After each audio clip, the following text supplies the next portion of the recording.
A atração a seguir é recomendada para todas as idades.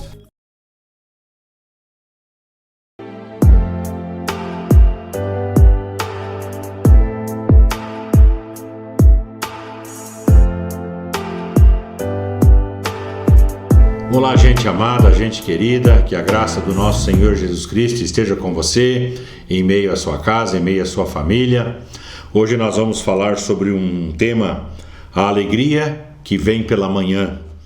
Por que eu friso a alegria que vem pela manhã? Porque às vezes, eu não sei se você passa por isso, o choro bate, a tristeza vem, o lamento acontece.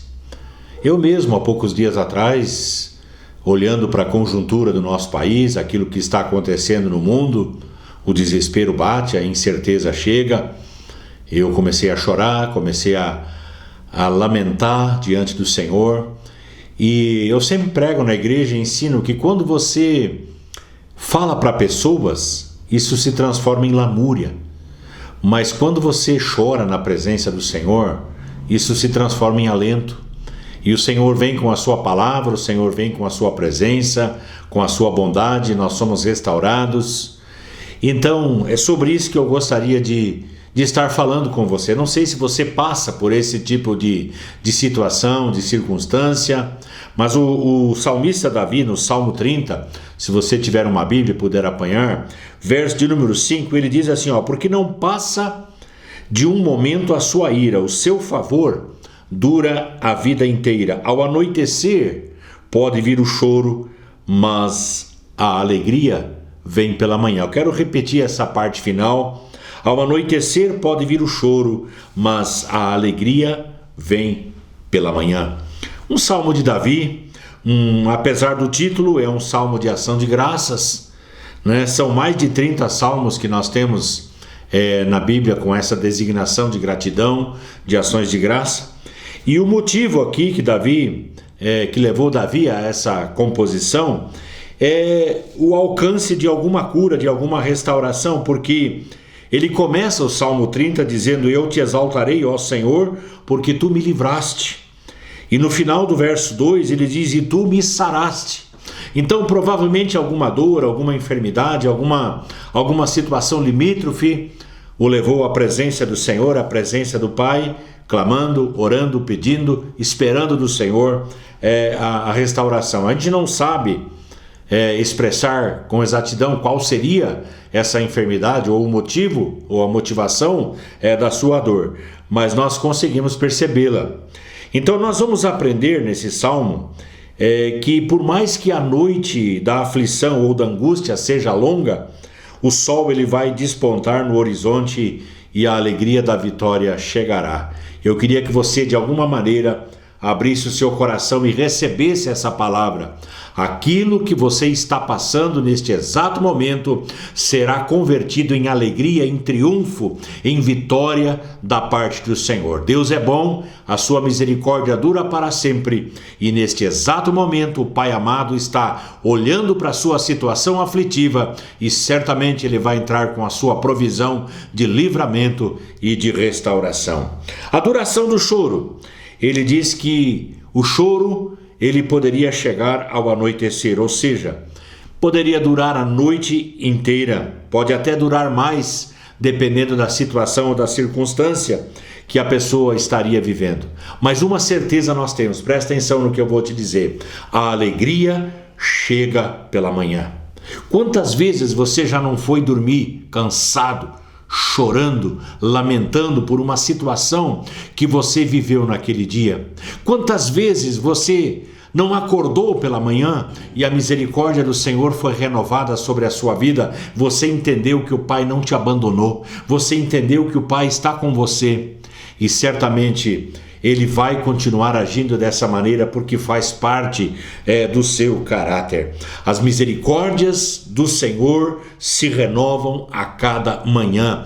Se você está vivendo um drama, se você está passando por luta, eu declaro profeticamente sobre a sua vida, as misericórdias do Senhor vão se renovar sobre você. Esse choro pelo qual você está passando, ele vai cessar e a alegria do Pai, a alegria do Senhor vai vai entrar com força na sua vida. Deus, o Deus que eu sirvo, o Deus que eu amo, é o Deus de todo consolo. Ele é o Yahvé Rafá, o Senhor que cura, aquele que restaura o enfermo. A alegria durará certamente mais do que o seu choro. Vou repetir: a alegria durará certamente mais do que o seu choro. O próprio Senhor Jesus, lá no Evangelho de João, capítulo 16, verso 20 até o verso 22, ele declarou: a vossa tristeza se converterá em alegria. Olha que palavra tremenda. O Senhor Jesus declara isso. Olhando para os seus discípulos, ele disse: a vossa tristeza se converterá em alegria. Que palavra tremenda, que palavra maravilhosa que nós temos aqui da parte do nosso Senhor Jesus Cristo. Tem alguns exemplos, todas as vezes que eu falo sobre esse tema, alguns exemplos vêm à minha memória, vêm à minha mente. Apesar de surrado, apesar de batido, nós temos lá o exemplo de Ana, profetisa Ana, primeiro livro de Samuel, capítulo 1, verso 10, aonde nós a vemos chorando diante do Senhor, no templo, né? Depois de clamar, depois de pedir tantas vezes por um filho diante do Senhor. Era a sua situação limítrofe, era a situação aflitiva pela qual ela estava vivendo. Ela queria um filho, e ela, ao invés de ficar lamuriando para pessoas, o que ela fez? Aproveitou a ida do seu marido Elcana até o templo, e ela foi então diante do Senhor. Lá ela se quebrantou, lá ela chorou, lá ela buscou a face do Senhor, lá ela derramou as suas lágrimas, abriu o seu coração perante o Pai, perante o Senhor. Nós sabemos que a sua alegria, depois que ela recebeu aquilo que o profeta declarou sobre ela, primeiro, ele a confundiu com uma mulher embriagada, porque ao orar, ao clamar diante do Senhor, ela apenas balbuciava, ela apenas mexia os lábios, mas não saía som da sua garganta. E o profeta, o sacerdote, ele chega e fala assim: você está bêbada? Você está embriagada? Ela fala: não, eu sou uma mulher atribulada de espírito, eu venho derramando a minha alma perante o Senhor, eu estou clamando por um filho, eu estou pedindo a graça e a misericórdia do Senhor de gerar um filho. E então o sacerdote libera uma palavra de vida, libera uma palavra de vitória, dizendo para ela que ela conceberia e que o Senhor atenderia o seu pedido, o Senhor atenderia a sua oração. Então ela clamou e ela foi ouvida. Ela recebeu muito mais do que aquilo que ela pediu. Ela recebeu o filho, o profeta Samuel, ela recebeu o filho, e depois ela gerou mais 3 filhos e mais 2 filhas. Quer dizer, aquilo que Deus dá, presta atenção, aquilo que Deus dá é muito mais, mas muito mais do que nós imaginamos, do que nós esperamos. O que Deus dá é muito maior e muito melhor do que nós temos a capacidade de pedir ou de buscar. O que Deus tem reservado para a sua vida é bênção, meu irmão, minha irmã, é bênção. O que Ele tem reservado para você que tem se humilhado, para você que tem chorado na sua presença, para você que tem buscado a sua face, muitas vezes tem sido injustiçada. Deus está olhando para você neste exato momento. Deus está olhando para a sua vida. Ele está olhando para o seu coração. Não desista, não desista, não desista. Continue buscando, continue clamando, porque o Senhor é fiel e Ele vai atender a sua oração, Ele vai atender ao seu pedido.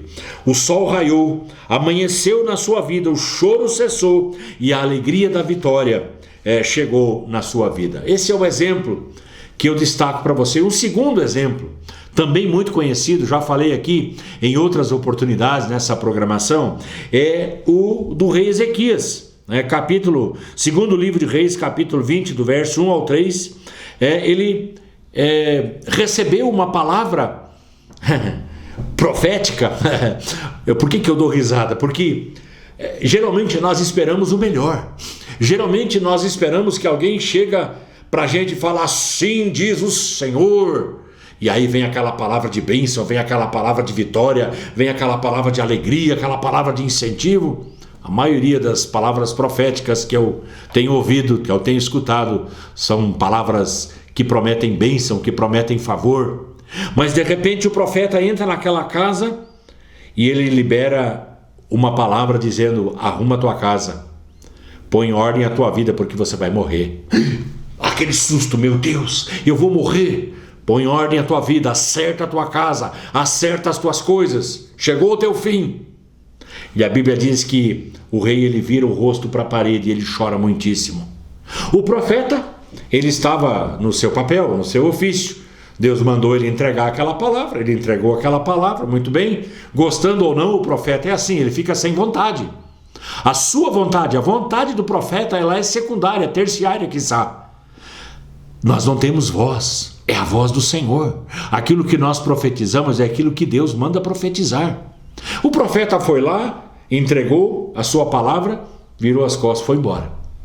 O rei Ezequias foi chorar, que é o que nós fazemos quando nós não entendemos alguma coisa.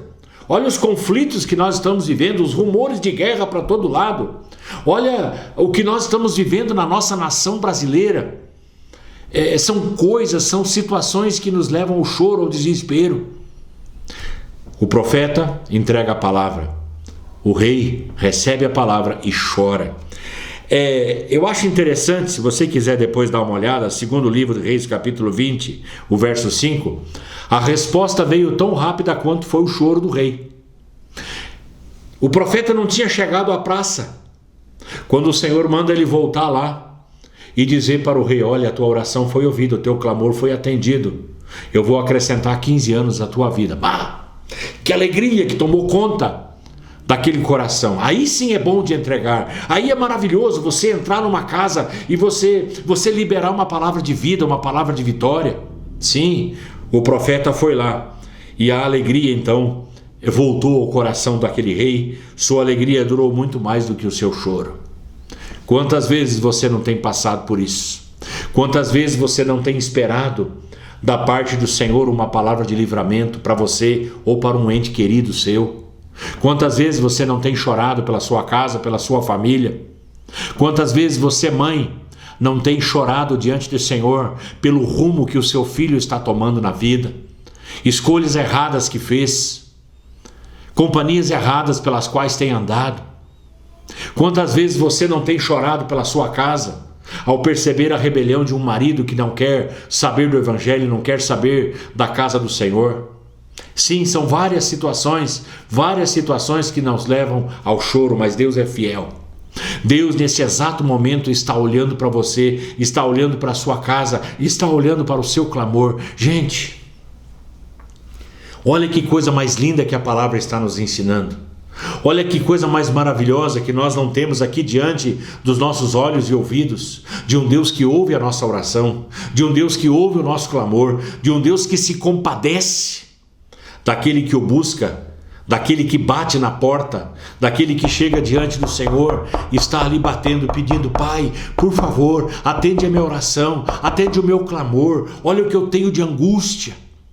Deus é fiel e Ele vai ouvir você. O profeta, ele entrou com boas notícias, o choro cessou e a alegria da vitória chegou, e isso vai acontecer na sua vida também, na sua casa também.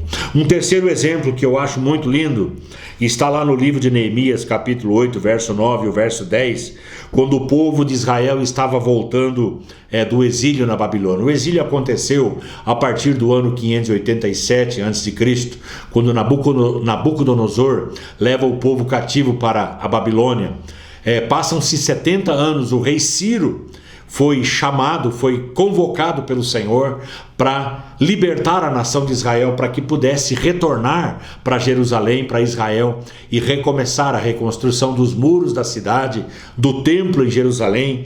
Então o povo ele estava retornando do exílio nesse capítulo 8 de Neemias, verso 9 e verso 10, e eles tinham acabado de reconstruir as suas casas, cada um defronte do muro, cada um reconstruindo a sua casa, refazendo. O templo do Senhor havia sido reconstruído, as portas do templo que haviam sido queimadas a fogo, elas foram restauradas. E então Neemias, que foi o grande líder que empreendeu esse retorno do povo da Babilônia para Israel, Neemias então convocou Esdras, que era o escriba, para que lesse a lei do Senhor naquele dia de celebração.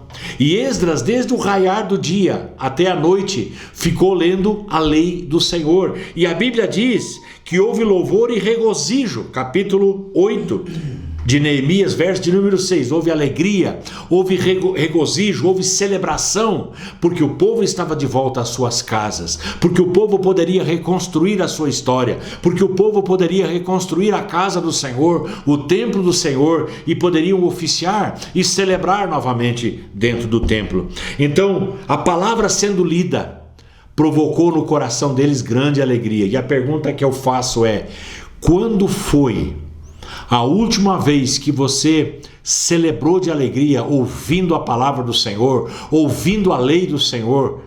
Quando foi a última vez que você saltou de alegria ao ouvir a mensagem da palavra do Senhor, abençoando a sua vida, abençoando sua casa, abençoando a sua família? O povo fez isso. Então o povo conclamou o povo para celebrar.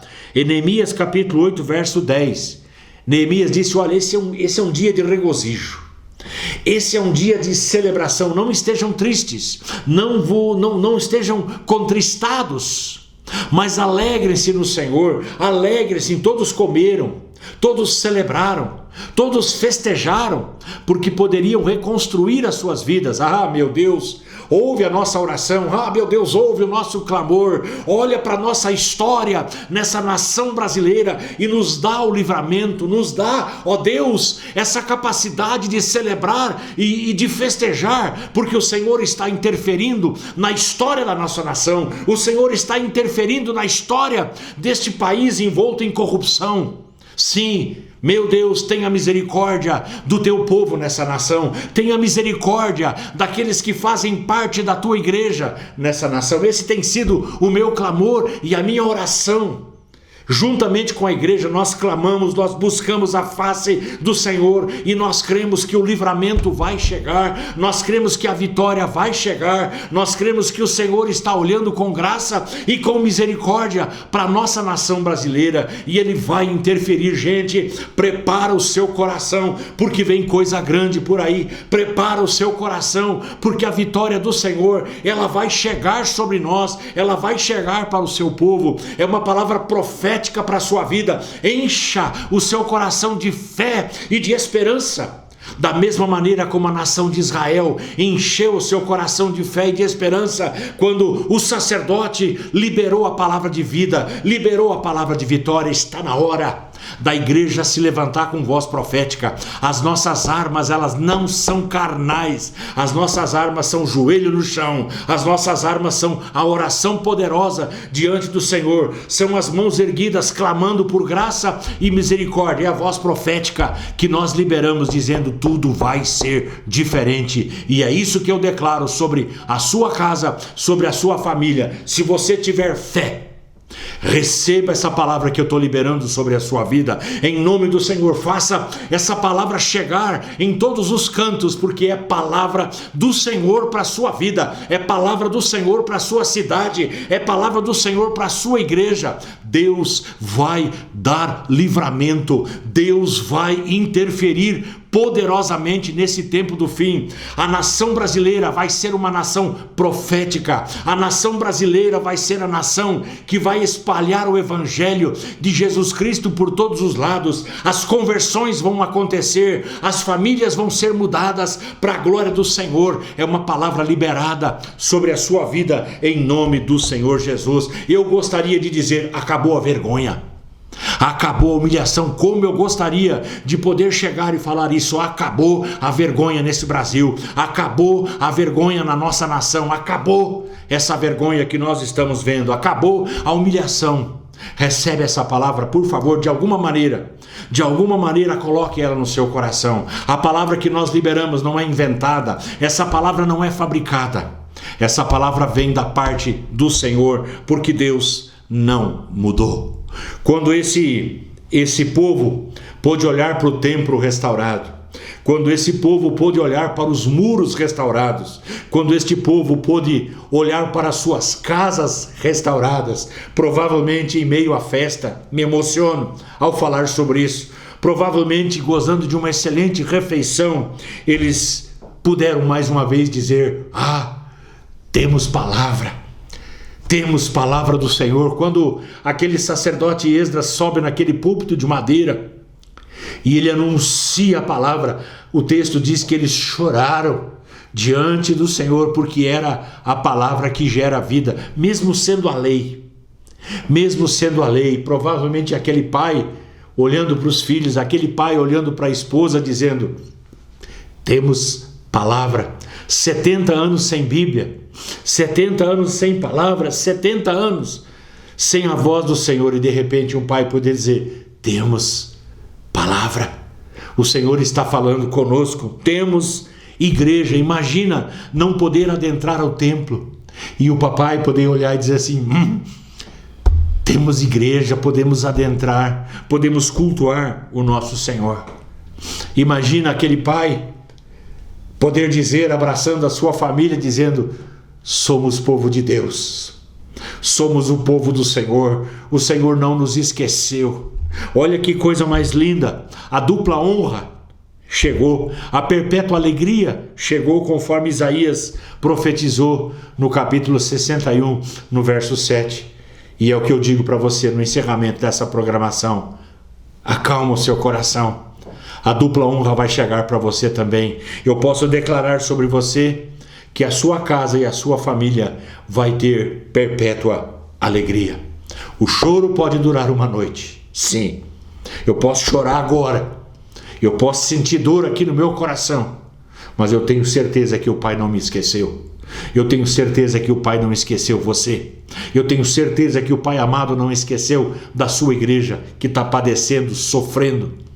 Eu tenho certeza que Ele não esqueceu e que Ele vai entrar com provisão de livramento, e nós vamos saltar, nós vamos celebrar, nós vamos festejar para a honra e para a glória do nome do Senhor. Que Deus te abençoe. Vamos orar.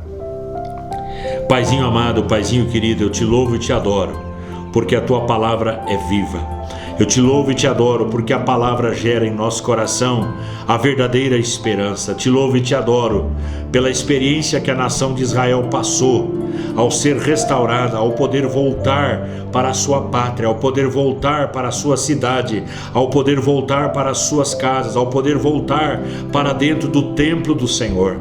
Te louvo, Pai, porque o Senhor tem olhado com graça e com misericórdia para a nossa cidade também. O Senhor tem olhado com graça e com misericórdia para a nossa nação brasileira, e nós sabemos que logo, logo o livramento do Senhor virá. Nós podemos estar chorando agora, mas a alegria do Senhor, ela virá pela manhã. É a palavra profética que nós declaramos sobre nós e sobre a nossa nação, em nome do Senhor Jesus. Amém e amém. Gente amada, gente querida, me perdoe se às vezes eu me emociono aqui, mas eu rogo que a bênção do Pai, do Filho e do Espírito Santo venha sobre a sua vida e permaneça sobre a sua vida, em nome de Jesus.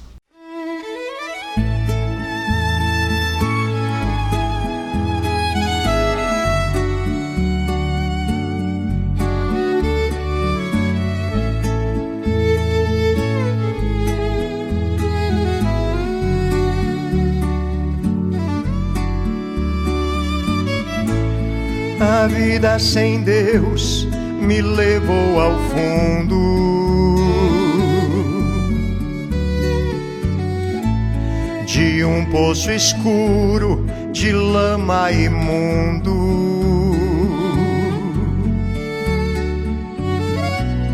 Queria sair, porém não podia.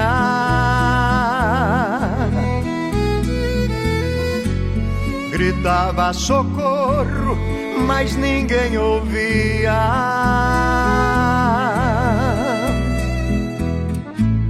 A vida sem Deus roubou minha alegria.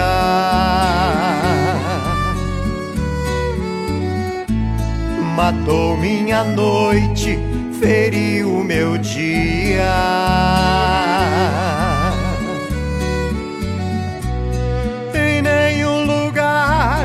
Encontrava paz,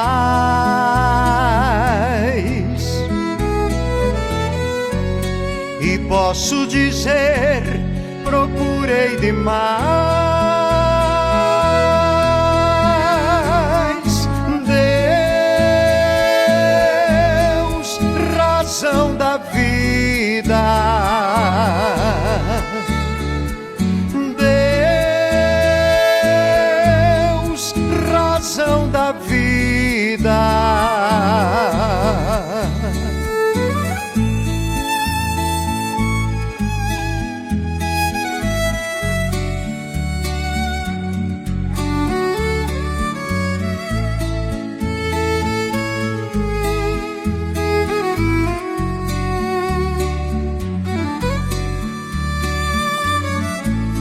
A vida sem Deus é barco sem porto,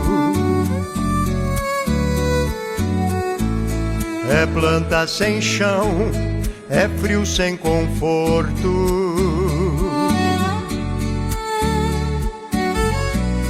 é fogo que queima sem nada aquecer,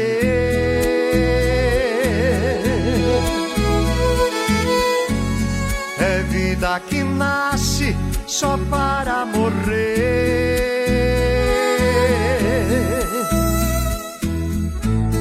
A vida sem Deus é fonte sem água,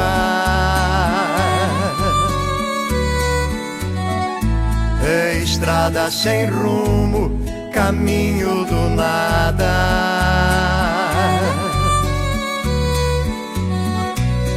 é poço sem corda, ponte abandonada,